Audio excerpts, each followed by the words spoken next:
বন্ধুরা, দুর্বল হৃদয় হলে ভিডিওটা দেখার দরকার নেই। ক্যাম্পিংয়ের ভয়ঙ্কর রাত। ছোটবেলায় অনেকবার ক্যাম্পিং করেছি। অনেক বছর বালক স্কাউটে ছিলাম। তবে আমার বন্ধুরা আর আমি অনেক আগেই একসঙ্গে স্কাউট ছেড়ে দিয়েছিলাম। পড়াশোনার চাপে আর ক্যাম্পিং স্কাউটে যাওয়া হয়নি। এক সময় একেবারেই ক্যাম্পিংয়ে যাওয়া বন্ধ হয়ে গেল। এরপর অনেক বছর কেটে গিয়েছে এবং যথেষ্ট অভিজ্ঞ হয়ে উঠেছি। তাই একদিন ঠিক করলাম একাই ক্যাম্পিংয়ে যাব। প্রয়োজনীয় সবকিছু আমার কাছে ছিল। নভেম্বরের এক সপ্তাহে গাড়ি ভর্তি করে আমি অচেনা জায়গার উদ্দেশ্যে রওনা দিলাম। বহু বছর পর ক্যাম্পিংয়ে যাওয়ার আনন্দটা ভালোই উপভোগ করছিলাম। এখানে এসে তাঁবু সেট করলাম, হালকা বৃষ্টির মধ্যে আগুন জ্বালালাম।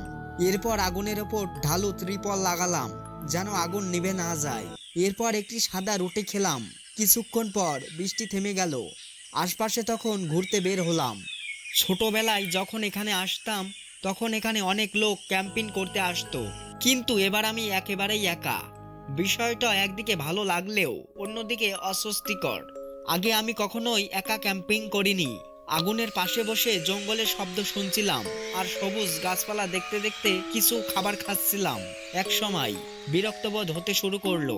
তাই ভাবলাম জঙ্গলের ভেতরে কিছু দূরে যাই, হয়তো কোনো ঝর্ণা, নদী বা বড় পাহাড় দেখতে পাবো।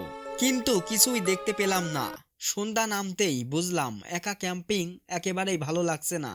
ভাবলাম অন্তত একজন বন্ধুকে সঙ্গে আনতে পারলে ভালো হতো। অন্ধকার নামার পর শুধু আগুনের দিকে তাকিয়ে থাকতে লাগলাম। জঙ্গলের শব্দ ধীরে ধীরে পাখির কিচিরমিচির থেকে পোকামাকড়ের বিরক্তিকর গুঞ্জনে বদলে গেল। আগুনের পোড়ার শব্দ আর আমার নিঃশ্বাস নেওয়ার শব্দ ছাড়া আর কিছু শব্দ শোনা যাচ্ছিল না। হঠাৎই এক অদ্ভুত ফিসফিসে শব্দ কানে এলো।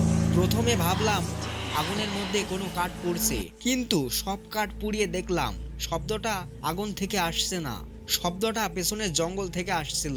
আমি টর্চ জ্বালিয়ে পেছনে তাকালাম, কিছুই দেখতে পেলাম না। ভেবেছিলাম কোনো পশু বা মানুষ হয়তো থাকবে, কিন্তু কিছুই নেই। তখনই এক মেয়ের কান্না শব্দ ভেসে এলো। তখন আমার পুরো শরীর কাঁপিয়ে দিল সেই আওয়াজে। মাথা ঠান্ডা করে বুঝতে পারলাম সেটা কোনো মানুষের নয়, এটা ছিল একটি পেঁচার চিৎকার। পেঁচারা এই ডাক সাধারণত আশেপাশে শিকারী থাকলে দিয়ে থাকে। আর এরপর থেকে আগুনের পাশে শান্তিতে বসে থাকা আর সম্ভব হলো না। পুরো সময়টা সতর্ক অবস্থায় ছিলাম। কিছুক্ষণ পর ক্লান্ত হয়ে ঘুমাতে যাওয়ার সিদ্ধান্ত নিলাম। আগুন ধিকি ধিকি জ্বলতে থাকলো। তাঁবুর ভেতরে শুয়ে চাঁদের আলোয় গাছের ছায়া দেখতে ভালোই লাগছিল, কিন্তু কিছুক্ষণ পরই সেই ছায়া মেঘে ঢেকে গেল। ঠিক তখনই সেই ফিস ফিসে শব্দ আবার ফিরে এলো।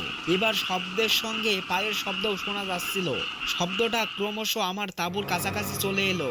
চাঁদের আলোয় তাঁবুর গায়ে একটি অদ্ভুত ছায়া দেখা গেল। একজন মানুষের আকৃতি, মাথায় চুল নেই আর মুখের জায়গায় গাছের ডালপালা গজিয়েছে। আমি তখন ভয় পেয়ে ছুরি হাতে তাঁবু থেকে বের হয়ে এলাম, কিন্তু আশেপাশে কিছুই নেই। তখন আমি তাঁবুতে মাথা ঢুকিয়ে দেখলাম ছায়াটাও গায়েব হয়ে গিয়েছে। আমার গায়ের লোম তখন দাঁড়িয়ে গেল। বুঝলাম আমি একা, কিন্তু একেবারেই একা নয়, এখানে ভয়ানক কিছু রয়েছে। তখন আর কোনো চিন্তা না করে দ্রুত সবকিছু গাড়িতে তুলে নিয়ে ফিরে এলাম। আজও সেই অভিজ্ঞতা মনে পড়লে গা শিউরে ওঠে। অনেকে ভাবে আমি হয়তো একাকিত্বে পাগল হয়ে গিয়েছিলাম কিংবা গল্প বানিয়েছি, কিন্তু আমি জানি যা দেখেছি তাই সত্যি ছিল। সম্ভবত এই কারণেই এই জঙ্গলের মধ্যে আগের মতন কেউ আর ক্যাম্পিং করতে আসতো না। তবে এবার থেকে একটি ব্যাপার নিশ্চিত, আমি আর কখনো একা ক্যাম্পিং করতে যাব না। তো বন্ধুরা, এই ছিল আমার জীবনের ক্যাম্পিং করতে গিয়ে ভয়ানক অভিজ্ঞতার গল্প। তো গল্পটি ভালো লাগলে অবশ্যই লাইক, সাবস্ক্রাইব করে দাও এবং কমেন্টে জানিয়ে যাও তোমার জীবনের গল্প।